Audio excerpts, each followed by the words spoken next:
첫 햇살이 어둠을 가르고 들어올 때 야생세계는 잠에서 깨어납니다. 이곳은 모든 생명체가 가장 혹독한 시련을 겪어야 하는 곳입니다. 키 큰 풀밭과 휘몰아치는 흙먼지 속에서 사냥꾼과 먹잇감은 함께 생존의 교향곡을 연주합니다. 이곳의 침묵은 결코 평화를 의미하지 않습니다. 그것은 단지 피비린내 나는 폭풍 전의 고요일 뿐입니다.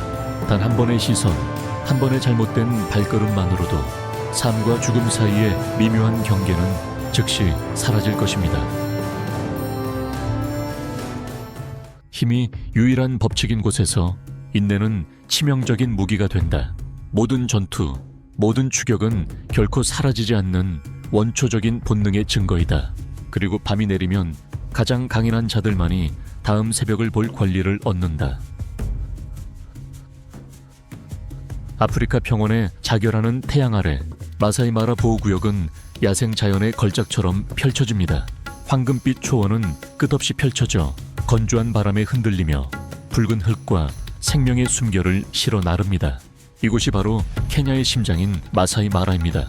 이곳은 1500제곱킬로미터가 넘는 초원이 구불구불한 강들과 울창한 가시덤불, 그리고 겹겹이 이어진 언덕들과 어우러진 곳입니다.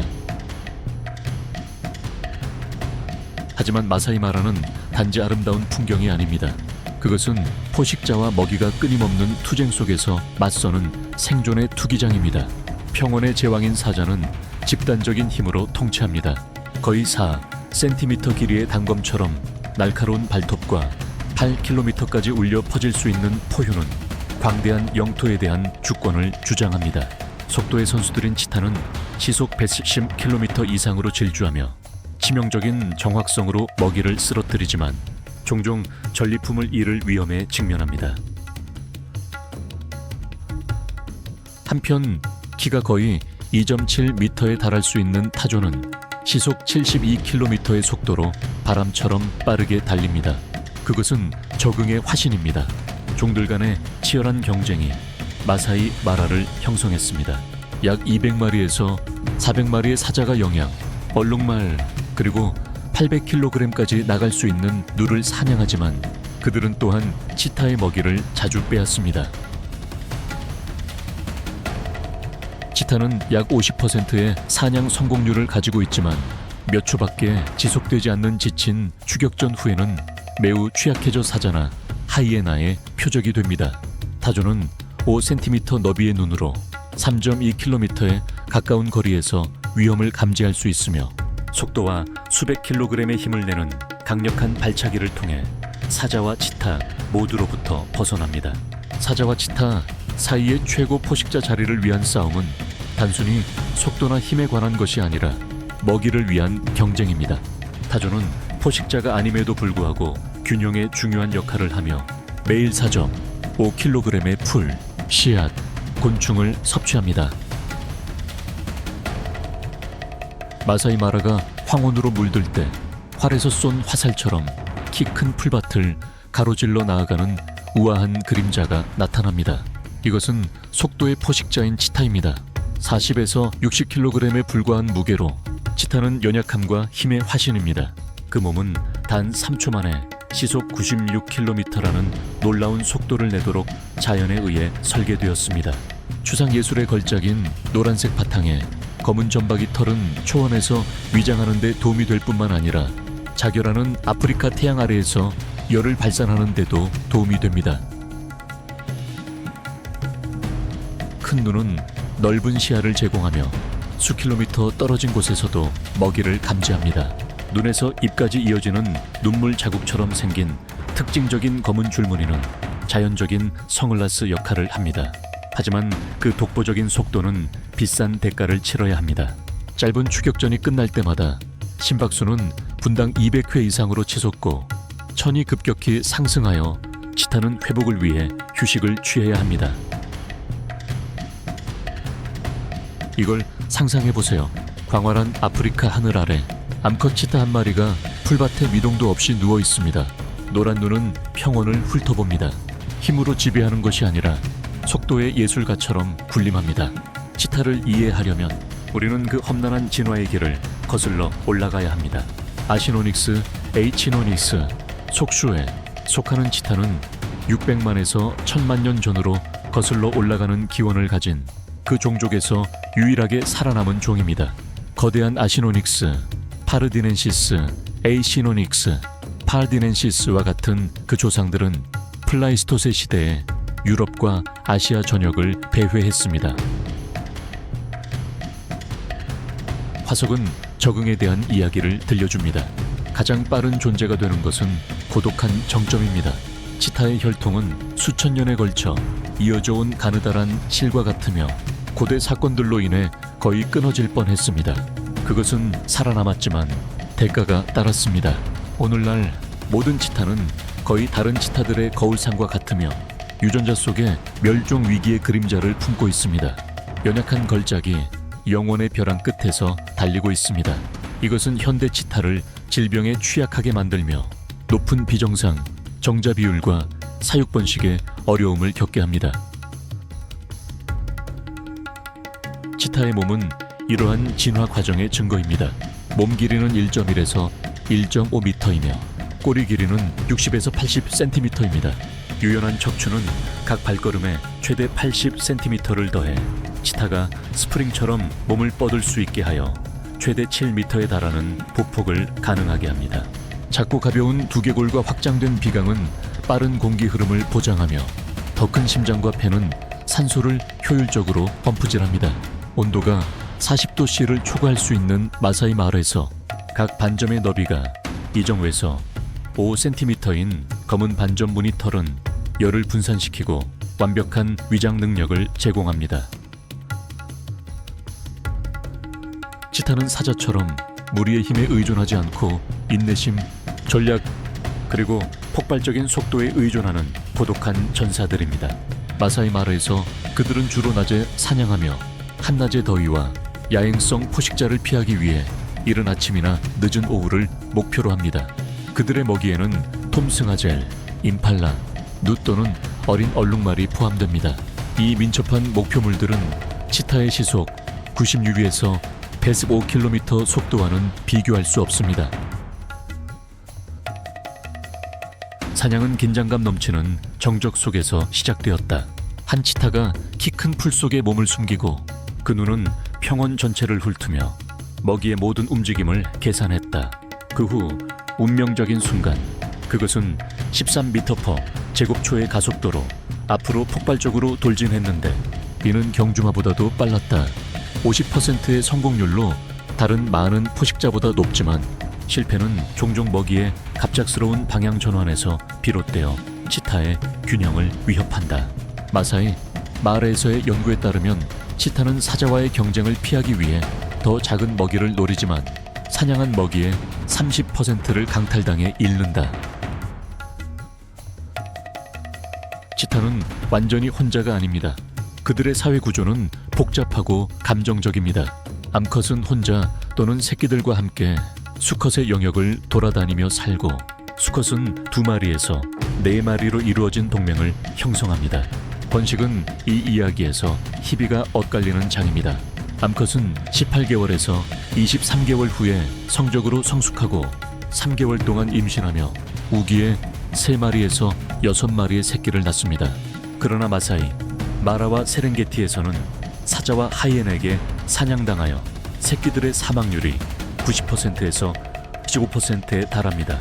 야생 치타는 8년에서 12년 동안 살고 사육되는 치타는 12년에서 5년까지 살 수 있습니다.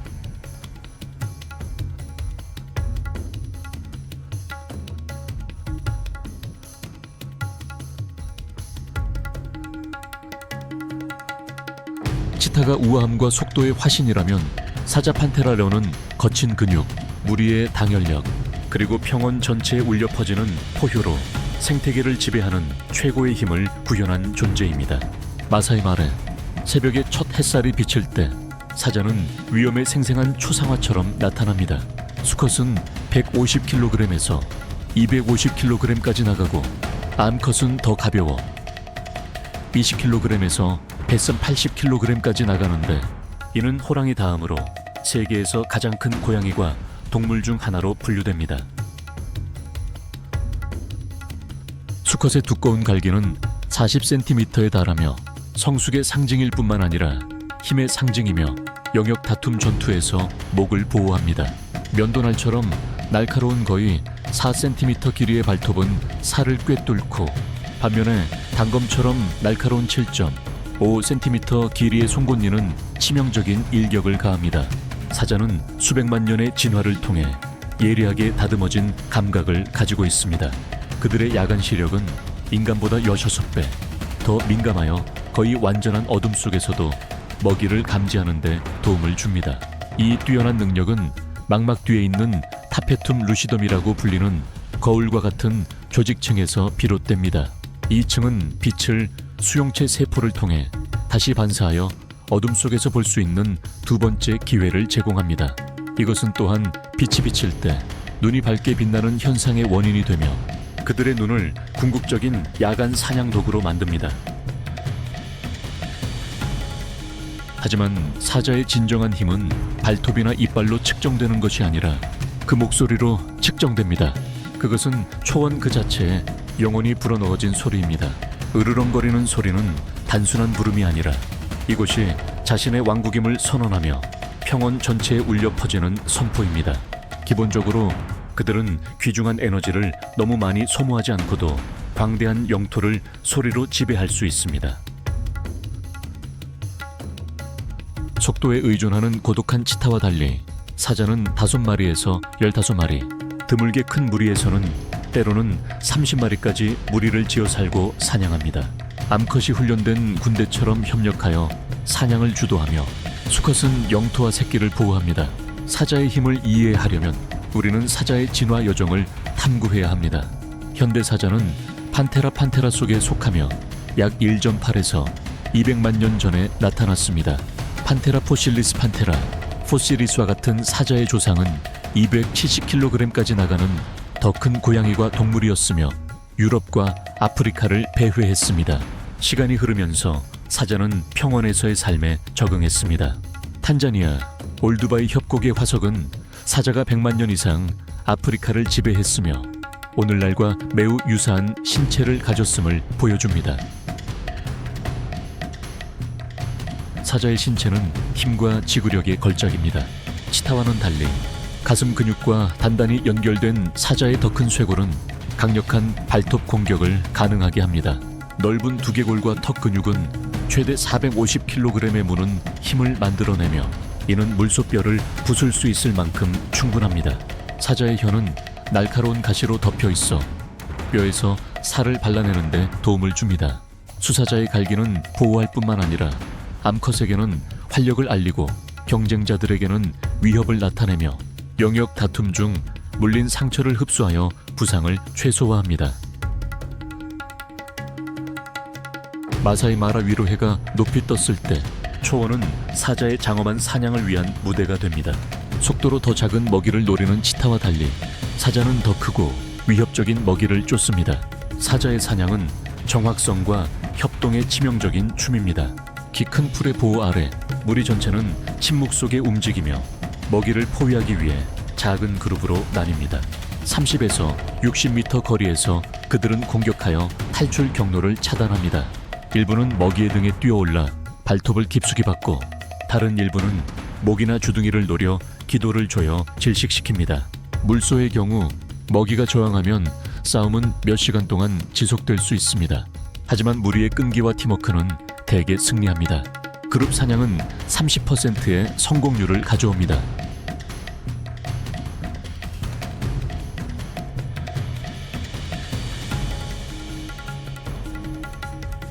상상해보세요. 햇빛 아래 털이 반짝이는 얼룩말 한 마리가 다가올 죽음을 전혀 알지 못한 채 풀을 뜯고 있습니다. 갑자기 암사자 3마리가 풀숲에서 뛰쳐나옵니다. 얼룩말은 달아나지만 사자 무리는 모든 도주 경로를 계산해 두었습니다. 사자는 밤뿐만 아니라 새벽이나 황혼에도 사냥하며 희미한 빛을 이용해 위장합니다. 건기에는 마라 강과 같은 강에 물이 모일 때 사자는 무릉덩이 근처에 매복합니다.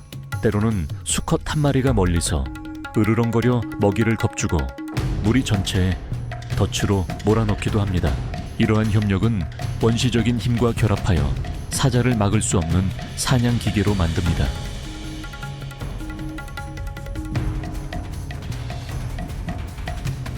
사자는 모든 고양이과 동물 중에서 가장 사회성이 높은 종으로 복잡하고 감정적인 무리 구조를 가지고 있습니다. 한 무리는 보통 혈연 관계가 있는 암컷들, 지배적인 수컷들, 그리고 그들의 새끼들로 구성됩니다. 그들의 유대감은 특별한 도구인 가시돋친 혀의 도움을 받아 털 고르기를 통해서도 나타납니다. 사자의 혀는 유두라고 불리는 작고 단단한 가시들로 덮여 있으며 비처럼 기능합니다. 이것은 뼈에서 살을 발라내는데 도움이 될 뿐만 아니라 털을 깨끗하게 하고 무리 내의 사회적 관계를 강화하는 완벽한 도구입니다. 무리를 장악하기 위한 싸움은 매우 피비린내 나며 새로운 수컷들은 때때로 자신의 유전자를 퍼뜨리기 위해 경쟁자의 새끼를 죽이기도 합니다. 잔인하지만 이것은 무리의 생존을 보장합니다. 암컷은 약 110일 동안 임신하며 2마리에서 4마리의 새끼를 낳고 무게는 1kg에서 2kg까지 나갑니다. 무리 전체가 새끼를 보호하며 암컷들은 젖을 먹이고 사냥 기술을 가르치는 임무를 공유합니다. 마사이 마라에서는 마쉬 프라이드나 노치 다이너스티와 같은 무리들이 전설이 되었고 수십 킬로미터 제곱에 걸쳐 펼쳐진 영토와 함께 영화에 기록되었습니다. 마사이 마라, 생태계에서 사자는 단순한 포식자가 아니라 모든 종의 운명을 결정하는 최고 지배자입니다. 근육, 개체수, 그리고 완벽한 협력을 바탕으로 그들은 먹이 사슬의 정점에 서 있습니다. 무리를 위해 사냥하는 것 외에도 그들은 먹이를 빼앗는 데 탁월하며 특히 치타와 하이에나로부터 먹이를 빼앗습니다. 치타의 힘든 사냥 후 사자 한 마리가 조용하지만 위협적으로 나타날 수 있습니다. 사자는 또한 타조를 사냥하지만 타조는 상대하기 어려운 먹이입니다. 시속 70km에 달하는 속도와 사자를 죽일 만큼 강력한 발길질로 타조는 큰 도전입니다.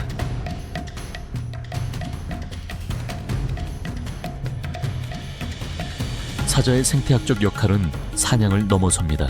얼룩말, 누, 그리고 물소와 같은 초식 동물을 통제함으로써 그들은 초원을 황폐화시킬 수 있는 과도한 방목을 막습니다.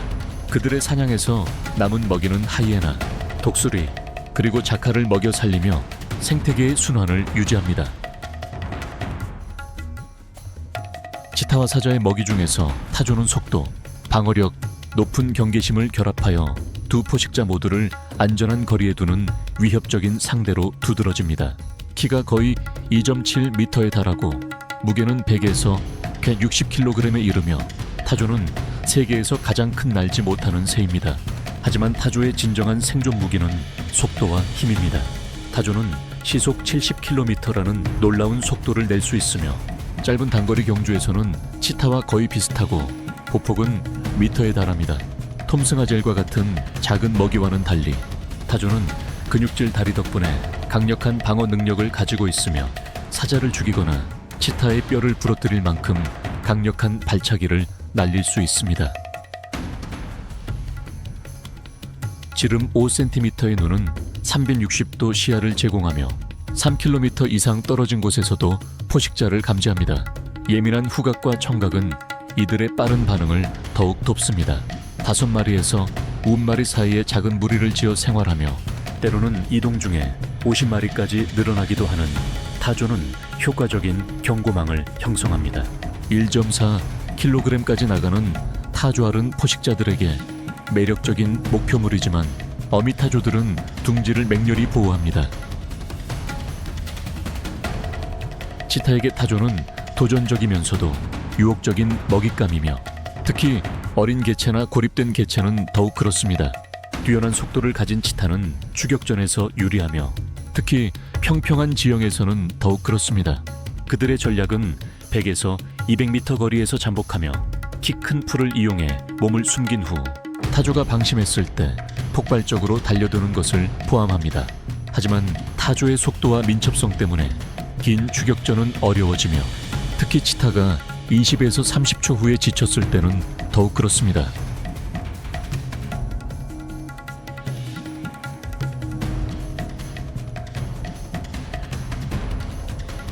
사자는 집단적인 힘으로 타조에게 다른 방식으로 접근합니다. 얼룩말이나 물소처럼 주된 목표물은 아니지만 타조는 식량이 부족한 시기에 귀중한 먹잇감입니다. 사자 무리는 포위 전술을 사용하는데 일부 구성원은 혼란을 야기하기 위해 주의를 분산시키고 다른 사자들은 뒤나 측면에서 공격합니다. 타조를 사냥하는 것은 쉬운 일이 아닙니다. 타조의 발차기는 900kg에 달하는 힘을 낼 수 있어 치명적이며 그 속도 때문에 탁 트인 지형에서 잡기 어렵습니다. 사자는 타조 사냥에서 15에서 20%만 성공합니다. 그들은 보통 어린 타조나 뒤처진 타조를 노리는데 이들이 더 쉽게 제압할 수 있기 때문입니다. 타조는 단순히 먹잇감일 뿐만이 아닙니다. 마사이, 마라 생태계에서 중요한 역할을 합니다. 잡식성 동물로서 풀, 씨앗, 곤충, 심지어 작은 도마뱀까지 먹어 식물과 곤충, 개체 수를 조절합니다. 영양분이 풍부한 배설물은 토양을 비옥하게 하여 초원의 성장을 돕습니다. 타조의 알과 새끼는 하이에나, 야칼, 독수리의 먹이가 되어 복잡한 먹이 사슬을 유지합니다. 치타와 사자 모두 마사이 마라 생태계에 매우 중요하지만 그들의 영향은 다릅니다. 치타는 더 작은 먹이를 목표로 삼아 초식동물의 수를 조절하고 초원의 황폐화를 막습니다. 하지만 고독한 본성과 잦은 먹이 손실은 그것의 영향을 제한하며 특히 사자가 많은 지역에서는 더욱 그렇습니다. 사자는 큰 초식동물을 사냥함으로써 생태계의 건축가입니다. 그것은 개체군을 조절하고 초원의 균형을 유지합니다. 전 세계적으로 약 7,100마리의 개체수를 가진 치타는 IUCN에 의해 취약종으로 분류되어 서식지 손실, 인간과의 갈등, 그리고 사자로부터의 심한 경쟁에 직면해 있습니다. 마사이 마라에서 치타 새끼의 90%는 죽는데 주로 사자에게 죽임을 당합니다. 2,000마리에서 2,500마리의 개체수가 남아있는 사자 또한 서식지 손실과 인간과의 갈등에 직면해 있지만 사회 구조 덕분에 위협에 더 잘 대처할 수 있도록 더 잘 갖춰져 있습니다. 마사이 마라의 생존 이야기에서 치타와 사자 모두 자연의 걸작이며 각자 독특한 사냥 방식을 가지고 있습니다. 그러나 대체로 사자가 최상위 포식자로 부각됩니다. 집단적인 힘, 큰 먹이를 다루는 능력, 그리고 먹이 사슬에서의 지배력이 이 마사이 마라 생태계를 형성했습니다. 황혼 무렵 사자의 포효가 다른 모든 소리를 압도할 때 그것은 야생 세계에서 힘과 당열이 속도를 이긴다는 것을 분명히 합니다. 마사이, 마라마사이, 마라는 1.5백만 에이커에 걸쳐 펼쳐져 있으며 한때 야생동물이 최고로 군림하던 끝없는 왕국이었습니다. 하지만 1980년 이래로 이 토지의 15%, 즉 2,000전 에이커에 해당하는 면적이 농업 확장으로 인해 사라졌습니다. 한때 코끼리, 거불소, 희귀조류의 성격이었던 야퀘린 야퀘리와 같은 토착림은 놀라운 속도로 사라지고 있습니다. 야퀘리의 1.3235배, 에이커 면적 중 50% 이상이 지난 두 10년 동안 주로 수치 생산과 농경지 조성을 위해 사라졌습니다. 이러한 어려움 속에서도 마사이 마라의 자연유산을 보호하기 위한 놀라운 노력이 진행되고 있습니다. 마사이 마라 국립보호구역은 삼림벌채와 밀렵에 맞서기 위해 현대 기술을 사용하는 데 선구적인 역할을 해왔습니다. 2020년 이래로 드론 감시는 산림 손실을 50% 감소시켰으며 수만 에이커의 땅이 농경지로 전환되는 것을 막았습니다. 세계 야생동물 기금 WWF과 마라, 코끼리 프로젝트와 같은 국제 단체들은 중요한 역할을 합니다. GPS 기술을 사용하여 보종아들은 수백 마리의 코끼리와 콧불소에게 추적 목걸이를 부착했습니다. 마사이, 마라의 영혼인 마사이족은 보존 노력의 중심에 있습니다. 전통적인 가축 사육을 뒤로하고 많은 공동체들이 자연에 해를 끼치지 않으면서 지속 가능한 수입을 제공하는 생태 관광으로 전환했습니다. 대표적인 예는 라이언 가디언즈 프로그램으로 한때 사자 사냥을 성인식으로 여겼던 젊은 마사이 전사들이 이제는 그들의 전통적인 추적 기술을 사용하여 사자를 보호합니다. 그들은 사자를 추적하고 공동체에 경고하며 갈등을 예방하여 옛 적들을 초원의 왕좌를 위한 가장 헌신적인 수호자로 변화시킵니다. 마라노스 보호구역과 같은 지역사회에서 관리하는 보호구역들은 마사이 토지 소유주들에게 그들의 땅을 야생동물을 위해 보존하도록 돈을 지불합니다.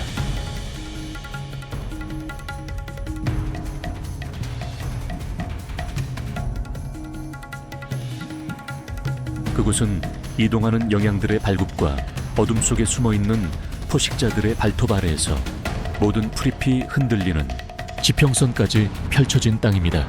만약 마사이 마라가 사라진다면 그것은 단지 초원의 침묵이 아니라 수백만 년의 진화를 통해 보존되어 온 먹이사슬의 붕괴를 의미합니다.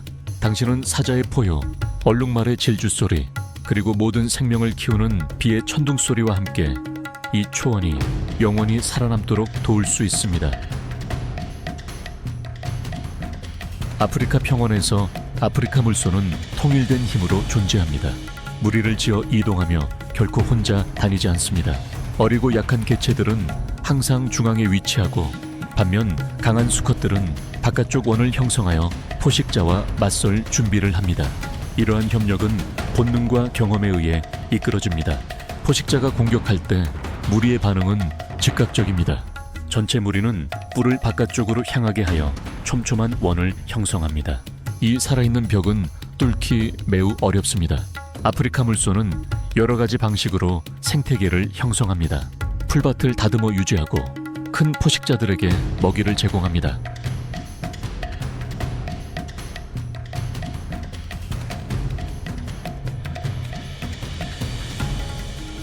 아프리카 코끼리는 가장 큰 육상 동물이며 풍경을 형성하는 자연의 엔지니어입니다. 그들은 나무를 쓰러뜨리고 덤불을 해치고 길을 냅니다. 코끼리 무리는 성체 암컷이 이끄는 긴밀한 가족 구조로 조직됩니다. 그들은 소리보다 더 깊은 언어로 소통하는데 이는 바람을 통해 전달되는 대화가 아니라 대륙의 뼈대를 통해 전달되는 대화입니다. 그것은 비밀의 으르렁거림이며 멀리 떨어진 코끼리 무리의 으르렁거림이며 멀리 떨어진 폭풍의 진동 속에 담긴 비의 약속입니다. 건기의 물을 찾아 땅을 팔 때 그들은 많은 다른 종들을 위한 수원 수의원을 만듭니다.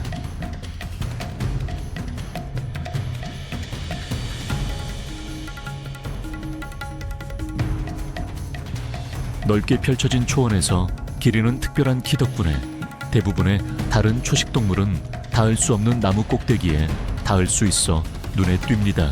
이러한 이점은 그들이 포식자를 훨씬 더 일찍 발견하는 데 도움이 됩니다. 하지만 이러한 이점에는 명백한 약점이 따릅니다. 물을 마실 때 기리는 앞다리를 벌리고 몸을 낮춰야 합니다. 이렇게 균형을 잃은 자세에서는 사자나 악어에게 쉬운 목표가 됩니다. 이를 보완하기 위해 기리는 속도와 뒷다리에서 나오는 강력한 발차기에 의존합니다.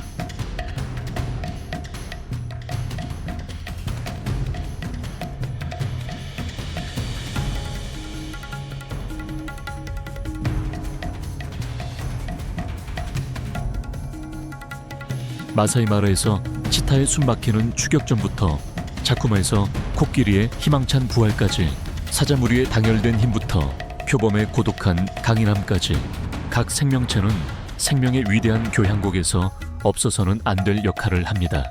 그들의 이야기는 강자와 약자에 대한 것만이 아니라 섬세한 균형에 대한 것이며 자연세계의 복잡한 테피스트리를 엮어낸 보이지 않는 연결에 대한 것입니다.